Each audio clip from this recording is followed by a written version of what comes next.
Hi friends, welcome to My Sew Bliss. Today I'm excited to be partnering up with Baby Lock sewing machines and bringing you another sewing tutorial. Today I'm going to show you how to make this amazing bow. How stinking cute is this? Guys, I am obsessed with it. I love it. It's so cute. It's huge. Obviously we can make it bigger, but I love this size. I even have hair on it right now, but it's so cute and I love it so much. I added a really fun detail with my Baby Lock Sashiko, which is this machine right here. It does the most perfect hand-like stitching and makes it so much easier and quicker that I can put it on all my projects just like this one, and I absolutely love it. Such a fun detail. So I'm so excited to show you how to make this giant bow. So the supplies that you're going to need are first your fabric, obviously, and I used 1 yard of this main fabric. So this main big plaid, colorful plaid. It's so pretty. I got it at a local shop, but they're also online. I'll link up below, and it's just gorgeous. So you need 1 yard of that to make the size that I made. Obviously, if you're going to go bigger, you're going to need more fabric. If you're going to go smaller, you're going to need less fabric. And you can totally work out the measurements however you want to make it. You totally can. And then this fun, smaller gingham fabric that I got, oh, I have a thread there. I got half of a yard of that. I would say like half a yard to 3/4 of a yard. To be safe. Now, I did do bias binding on the main part of the bow, and then I used straight binding, is that what you would call it? I don't even know, on the ties of the bow. I am wondering if I would have done all bias binding, like, would it lay differently? That might be an experiment I need to look at. So if you want to do all bias binding, I'd say like 3/4 of a yard, just to be safe. I was getting nervous about how much fabric I needed, how much binding I needed. So that's what I used. And then I did use a little bit of interfacing. I got, where is it? A giant roll off of Amazon. Super handy. It's a medium weight. It's worked really well for me. And it was like 10 bucks for the whole roll, and it's been lasting quite a while. So great option.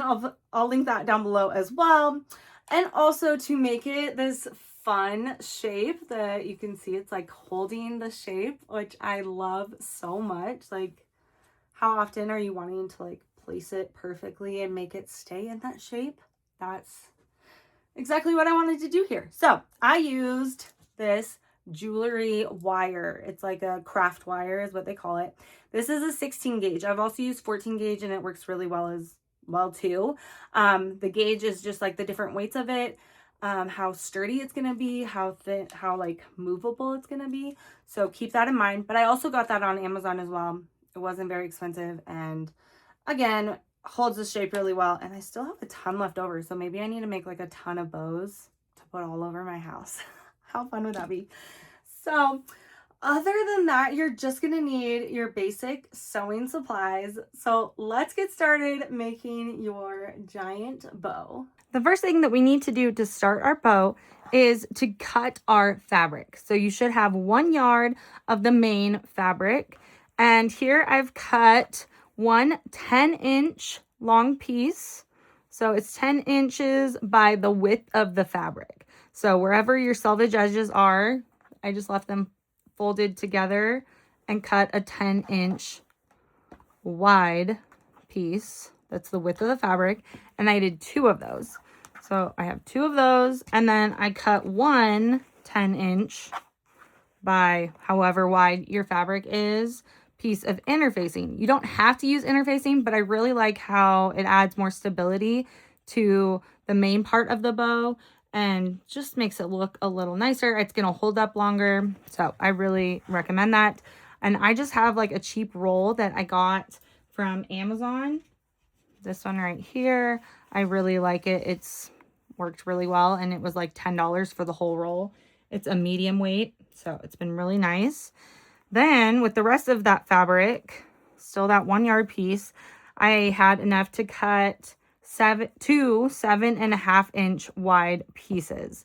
So again, it's the width of the fabric, but it's 7.5 inches wide, and I cut 2 of those. And we're gonna set those off to the side. Those are gonna be part of our tails later and wrapping around, so we'll handle that later. But for now, we're gonna take those 10-inch pieces, and I'm gonna take one of them and open them up so the wrong side is out. And I'm gonna place my interfacing on top of that. And I'm gonna take it over to my ironing board and iron it however the manufacturer of the interfacing says to use it. If you have like a sew-in, we can sew it in a minute, but this one is an iron in. So I'm just gonna go press it really well along the wrong side, the whole width of this, or whole length. I guess the width is our 10 inches. So the whole length of our one of our 10-inch pieces, and get that ready to sew together. Now you can interface both of those 10-inch pieces if you really want a lot more structure to it, but they're going to be laying together. So just keep that in mind of how much structure. And we're going to add the wire to even give more structure around the edges of the bow. So it's all about preference. Maybe do a tester smaller bow at first to see what you really like, but I'm going to go with 1 layer of interfacing this time. So next I'm going to take my 10-inch wide pieces, and to one of them place the ends of it right sides together. So this is the interfaced one, and I'm going to pin along here and do a 1/4 inch stitch just right along here, making sure to back stitch at the beginning and the end. Keep that stitch really strong. And I'm going to do the same thing with my other 10-inch piece. So right sides together, match up the shorter ends, pin, and sew at 1/4 inch those ends together. Once you have both of those pieces sewn, I just ironed that seam open. Keep it clean, nice. You can iron it from both sides as well, so that then we can take it. And here I have, I'm going to take this one with the interfacing and take it with the right sides out. Pull that and just flip it around. I'm going to have my seam in the middle, but it is going to move around a little bit, so don't worry too much about that right now. And then here I have my other piece. It has the wrong sides out right now, so if you look at your seam, that's going to be the right side because it has the clean seam. And I'm going to stick it wrong sides together inside of the piece that has the interfacing on it, just like this. So we're creating like a tube, and I want both sides of the tube to have this beautiful print on it. So I'm just gonna shake that down, and then I'm going to take some clips and clip around it. We can even, let's see, line up our seams so that they're both in the same place. It just keeps it so clean and so nice looking. So let's get some clips and clip that in place.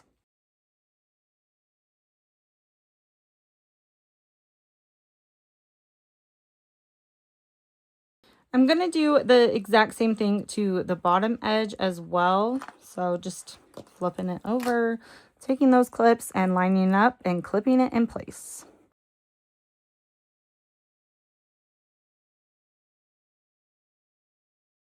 With those clipped, I am then going to take this over to the sewing machine and do a basting stitch, which is just a long stitch that's going to hold these pieces in place.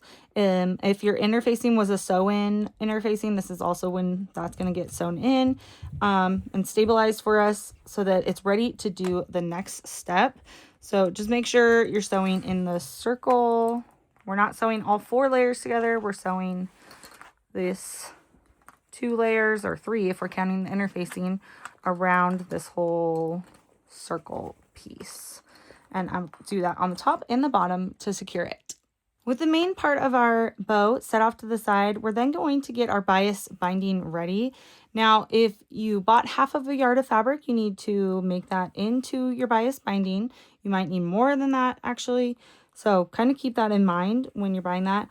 Or you can also just buy pre-made bias binding as well. But I really liked matching this up with the fabric and doing something really unique. Once you have your bias binding ready, we're going to start by putting it along the edge that we just did that basting stitch on. We're going to leave about a 2 to 3 inch tail and go along this edge, hold it along the edge and stitch it down. One thing that I actually want to do is I'm going to do it on the inside of it. If you have like a right side or a wrong side, we're going to start on the wrong side of it. And then when it's time, we're going to fold it over and then stitch it to what I like to consider the right side. And that's just going to keep it nicer because our stitching will stitch from the right side to the wrong side. So if there's any like misstitching or if the stitching goes off the binding, you won't see it because it'll be on the inside. Hopefully that makes sense. I feel like that's a lot of like inside outside, but I'm going to start on the inside with a 2 to 3 inch tail right along here.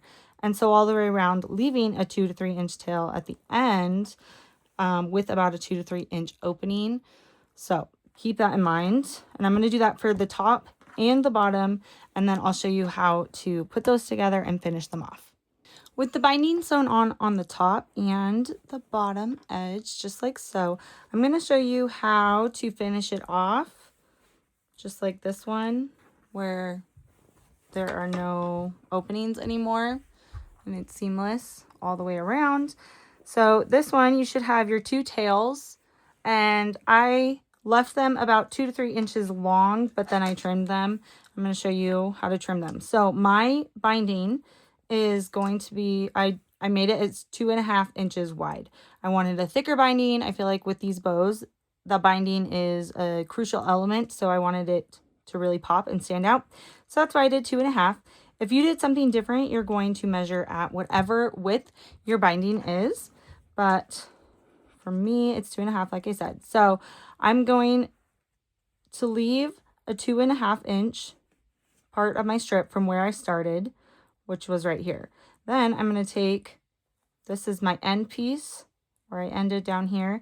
I'm going to overlap that by 2.5 inches as well. So I should have, like I said, an overlapping of 2.5 inches over the starting piece, just like this. So then I can move that out of the way. And my opening right here is a little bit greater. So I just made sure that was cut so that each piece overlaps at 2.5 inches, because then, I'm going to flip this around.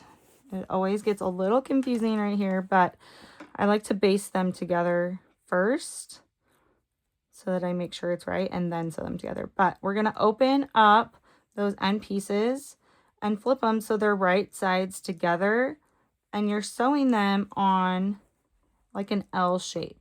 So we're matching corners up. It's going to be a little wonky, and that's again why I said I sew it with a basting stitch, so a long stitch, so that if it's wrong I can take it out really easily. But I'm going to take it and start at this corner over here. I'm going to lay this flat, and if you need to, you can unpick some of the stitching you did, but I'm going to sew from this corner down diagonally to the opposite corner, and that should create our binding to have that seamless finish and make it so it lays flat. So I typically don't pin it because I'm kind of just always adjusting it anyways. I might unstitch this a little bit or take a couple stitches out, just trim those, so I have a little more room to work with. Okay, and like I said, right sides together. It's really hard to tell with this binding, but if you have binding that you can tell, that's also very, very helpful. And then corner to corner at the diagonal is what we're going to sew. So I'm going to baste it first, and then I'll show it to you. So here you can see that stitching right along here. From this corner to this corner again. but I haven't trimmed or cut anything. And like I said, that's basting stitching, but it naturally just wants to go with the rest of the binding and it's going to lay flat. So that means obviously I sewed it correctly. Yay. Glad I did that. So I'm going to go back and stitch it at a regular length of a stitch and then iron it down just to lay flat with the rest of this binding and then finish that stitch so that it's completely closed.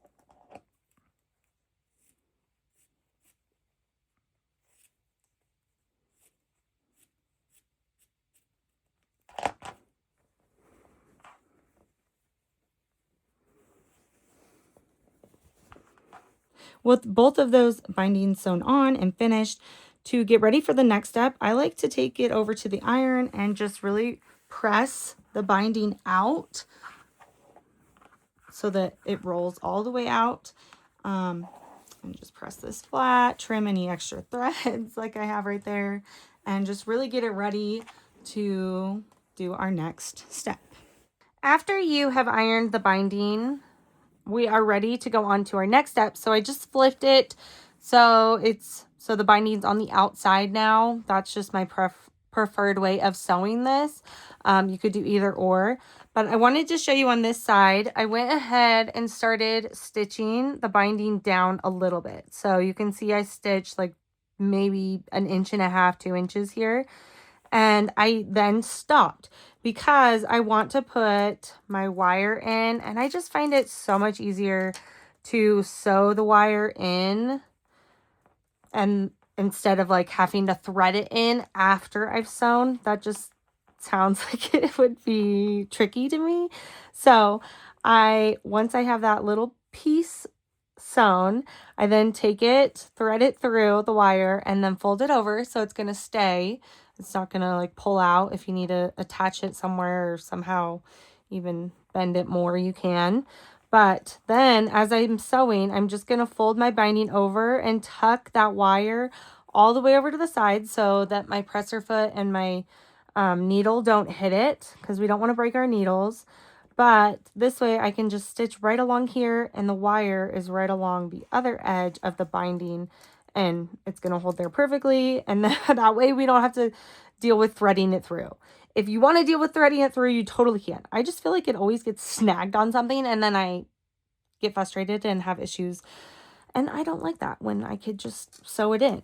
So, like I said, I, on this side, haven't done that yet, but I will then fold my binding over and I'll use some clips, clip it in place, stitch for like 2 inches, and then put the wire in and then sew around. And I do just leave the wire on the spool as I'm sewing, so that way I just get the perfect amount and then I twist the ends together. So let's head over to the sewing machine and I'll show you how I'm sewing that in and what that kind of looks like.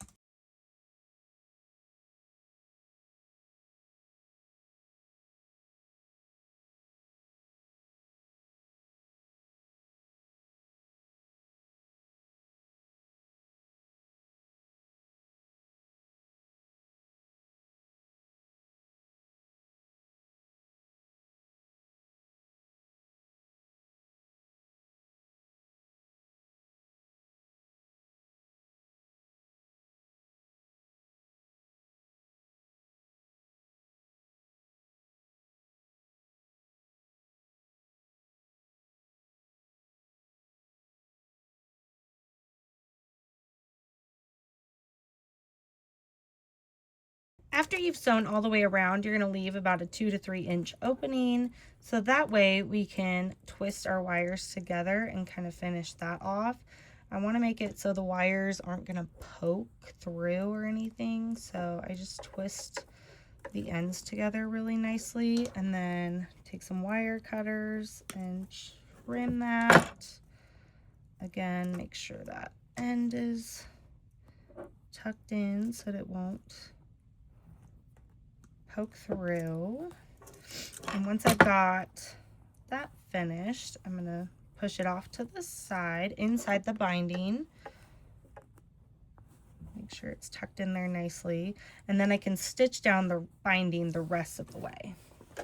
And then we'll trim those threads. And I am back stitching at the beginning and the end of these, just a couple stitches, just to really secure the stitching.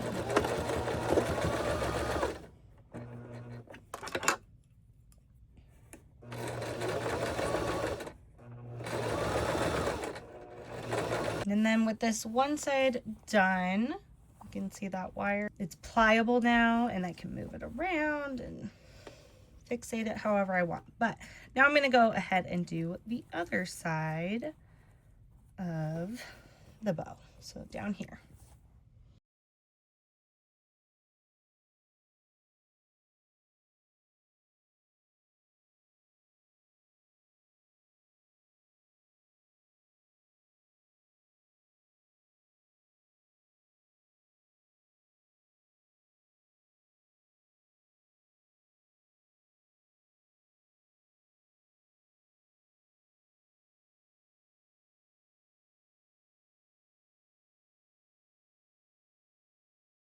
With the binding on the main piece finished and that wire put in, we're going to set that off to the side. And then we have our two pieces that are, I believe it was 7.5. Yeah, 7.5 wide and the length of the width of the fabric. So I have two of those pieces. So one of those pieces I'm setting off to the side. And then the other piece I'm going to cut 15.5 inch. Actually 16 inch, so that I have a seam allowance. So I'm going to cut at 16, so that way we can sew this together, because right now we're gonna make the tail of the bow, and I just kind of was eyeballing of how long I wanted it, and the width of the fabric, so like one of these is not long enough in my opinion for how large this bow is. It's not going to balance it out. So if I take one of these and then about a 16-inch piece from this other one, that should be enough, which is actually perfect, because then we can use the rest of this tail piece to make the piece that, like, I don't even know what you would call it, that holds it all together in the middle, the like clamping piece. So we're going to use that piece of fabric for that later. So now that I have that 16-inch piece cut, and then this tail piece, this long one, we're going to sew those right sides together and press it really good. One thing I'm just realizing with this, because I made it so long, is, and this is because I wanted to get it out of a yard of fabric. If you didn't want to get it out of a yard, if you have more fabric, you could cut it long ways, so the yardage wise of the fabric, and then you wouldn't have to worry about a seam at all. But because I cut it like the width of the fabric in strips like so, I can only have it so long, obviously. So I am going to have a little bit of a seam. You could just sew it together, or I think I'm going to try it and do like a French, I think it's a flat felt seam when you sew it down. So I'm going to sew it together, and then I'll show you what I'm going to do to make it look this way. But this, I'm only doing this because of fraying of the seams. And really, how much is this bow going to get moved? I don't know. Is the fraying going to annoy me? Probably wouldn't even annoy me, actually. But I want to make it as clean as possible and kind of give you guys some options. So let's try this option and see how it goes. Okay, I have those sewn together. Technically, that would be, what did I say? I did them wrong sides together. So this is the right side. I'm going to trim my seam. I'll just take this. I trim it in half, so it's like 1/8 of an inch. And then I'm going to iron it and then sew it again. And if you're like super confused, just hang tight with me. I promise you're gonna get it in a second. And if you just want to leave it as it is and have a fraying seam, that's totally fine too. So now I'm gonna iron it open real quick, and then iron it so that both pieces, that would be right sides together, are like this, right sides together. And then I'm gonna sew that at 1/2 of an inch, so that it's encasing that raw edge. Okay, so I then sewed it, so I have this kind of fluffy tail. And like I said, I was gonna sew it down as again, and that creates a flat felled seam, I believe. I could be getting them mixed up, I'm sorry. But I decided, since if this is the right side, which now I've confused myself, but I believe this is the right side, this is what's going to be seen, and I don't want the stitching to be seen unless I matched it. So I think I'm just going to leave it as is. The seam is encased, so I'm not going to have any raw edges shown, and I'm just going to iron that down really well. And then when we finish off the edges, it'll kind of tack the edges down too, which will help this lay flat along with the ironing. So I think it'll look okay. Now I'm going to iron that real quick, and we're going to figure out the shape of our tails next. So I have my tails lined up. The wrong sides are together, and I'm just doing this so that it matches, it's symmetrical and looks good. But I'm going to cut on a lot of the bows. It has it at an angle at the end. You could even do whatever that's called, a triangle cut into it. But one thing that I've noticed on the bows that I've seen is that the binding just goes down the edges. It doesn't come across the edge. So we're just going to finish that off by doing a rolled hem. So just think about that when you're thinking about how you want this. So I just have, like I said, my piece placed wrong sides together so that they're going to be symmetrical. And I'm just going to look at my angle and kind of see, especially look at like the length of the bow, of the tie. How much do you want of it to be at an angle? So that's kind of what I just go off of, and I eyeball it, and then I'm going to trim that like that. So then when I open this up and we look at it right sides out, it's going to look like this hanging. And I know that these are going to be matching angles because I cut them at the same time like that. So that's why I do it like that. So now I'm ready. I'm going to finish off, like I said, this hem right here.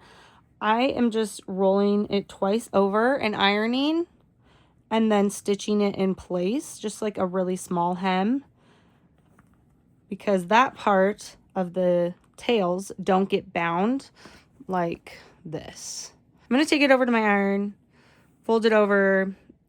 I'm doing a very small amount, so about 1/4 of an inch, and then roll it over again 1/4 of an inch.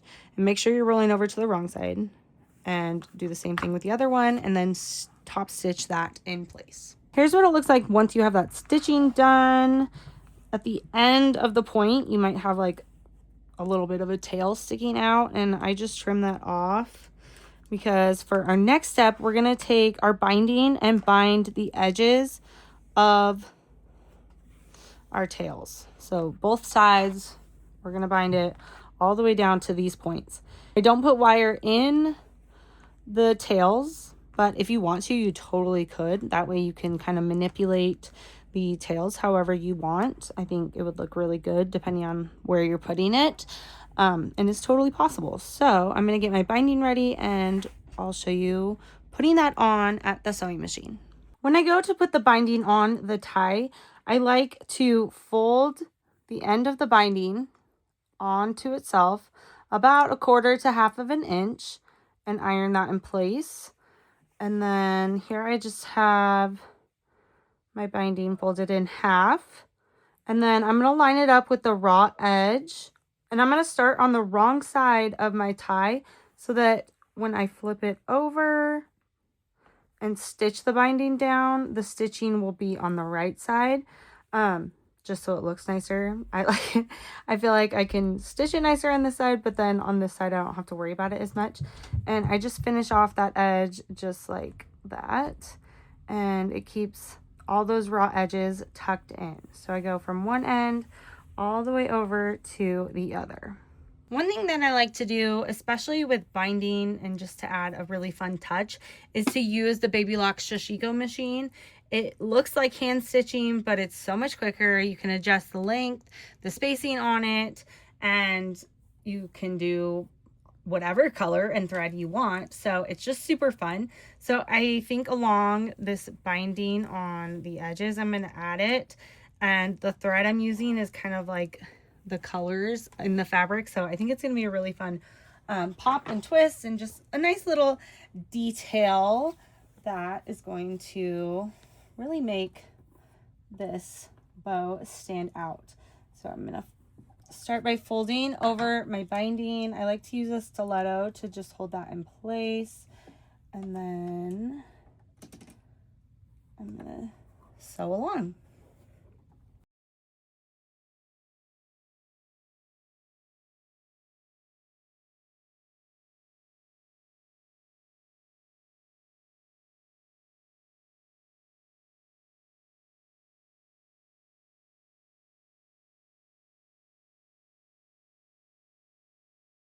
With the ties ready to go, we're going to set that off to the side, and then we're going to take that extra piece from the ties that we cut off, and I'm going to cut a piece to make that center part that we talked about, and I'm going to cut it about 5 inches wide. So it's about 5 inches by, how big? This is 7.5. So it's a 5 by 7.5 inch piece. So with that cut out, I'm then going to fold it in half, hot dog style, and I'm going to stitch just from this corner right here across. I'm going to leave about a 2-inch opening and then stitch across again. And then I'll bring it back here and show you how we're going to lay it so we get that perfect center piece. So let's go sew that straight edge down real quick. Once that is sewn, you're going to take it over to your ironing board and open it up so that that seam is in the middle, and we're going to iron that seam open as well, just like this. So then we can take it over to our sewing machine and stitch the bottom ends closed. So that seam is going to be in the middle. We have our opening, our 2-inch opening right here, so we can flip it right sides out, but we're going to close up the ends right here, and that's just going to make it so that centerpiece looks really nice, and the seam is in the center, so you're not going to ever see that, and it just looks really good. After you have those ends sewn, you're going to turn it right sides out.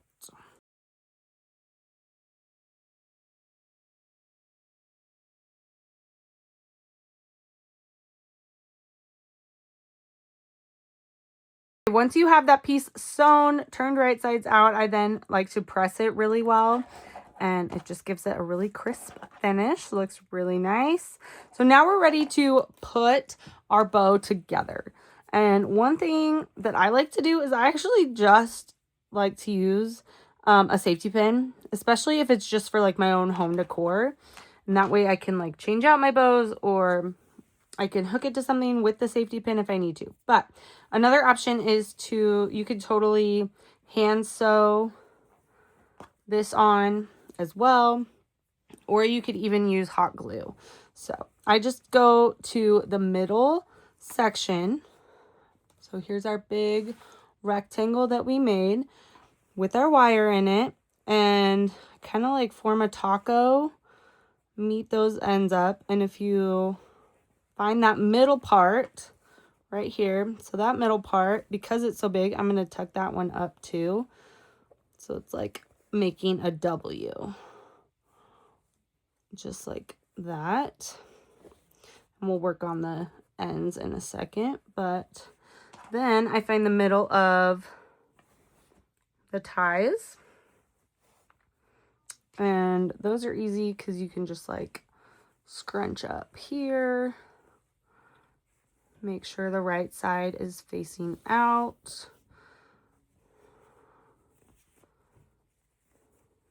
and if you want to adjust it as needed. Looks so good. Okay, and then I'm going to take my tie, and here you can see where that opening is. I'm going to turn that over, so that's on the inside. You're never going to see it. And then I'm going to fold and wrap all of it together with the ends overlapping the two on the back. So then we can flip it over like so.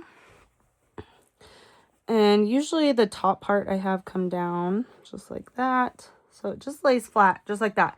Now, this is where I said you could hand stitch this down. Just take a needle and thread and whip stitch it back and forth. And it'll be beautiful. It'll look really good, especially if you have matching thread. No one's going to even know. You could even do hot glue if you want really quick and easy and you don't want to hand stitch. Or, like I said, sometimes... And especially when my bows are like hanging around my house, it needs something to like hang on to. So a lot of times a safety pin is just so useful and so helpful. So I just safety pin that in place. And then I have this little hook to hang it on later on, whenever or wherever I'm hanging it. Okay, so now that's in place. And if you need to as well, you could go through the bow part as well, like the main part of the bow, to really keep that stabilized. Because if it shifts at all, you don't want it turning. But I think it's good for now. So now we'll go back over to our front side. And this is where like I really start to kind of like fluff it up, make it look good. And of course you're going to do this when you're hanging it. But here we can really get the wires stretched so that it fully takes shape as our perfect bow. Like, look at the difference that has with the wire in it. Oh, I love it. It looks so good. This is making me giddy, guys. I'm just giddy. I think I need a bunch of like little matching bows to go with it now. I'm like, how big of a bow could I make? I don't know. What did we decide? This was like a 10 inch? I don't even know. Okay, let's fluff up this side. Oh my gosh, this is so stinking cute. Okay, and that little Sashiko stitching detail, like how darling. Okay, I need someone to appreciate this with me because I cannot get over how cute this is. And sometimes, okay, I like it like scrunched up a little bit. I think it looks cute. A little scrunch. But if you don't, obviously spread that baby out and you can even sew it in place. Get all of our stray threads out of here. Excuse me, we don't want that in here. Okay. Oh, I am just dead. That is so cute. Okay, once you have put your bow all together, you are all finished making your giant plaid gingham mixed bow. Aren't they so cute, guys? I cannot get over how cute this is. I think wherever I decide to put this in my house, I'm going to look at it and just be like, oh, it makes me so happy every time I see it, and how big and giant and cute and just fun it is. I'm obsessed. I love the wire in it that I can like mold it however I want. I can shape it. I can, yeah, whatever. Like this would be so cute on a Christmas tree. And I'm thinking I'm gonna need one on my Christmas tree this year. So, and the tail's just perfectly long. It just turned out so good. So I hope you guys enjoyed this tutorial. I hope your bows turned out just as cute. Please, please, please share them with me. I would love to see the combinations of fabrics that you guys come up with and the bows that you're making. Tag me on Instagram, on YouTube, all the things, because I just love seeing it and it's so fun.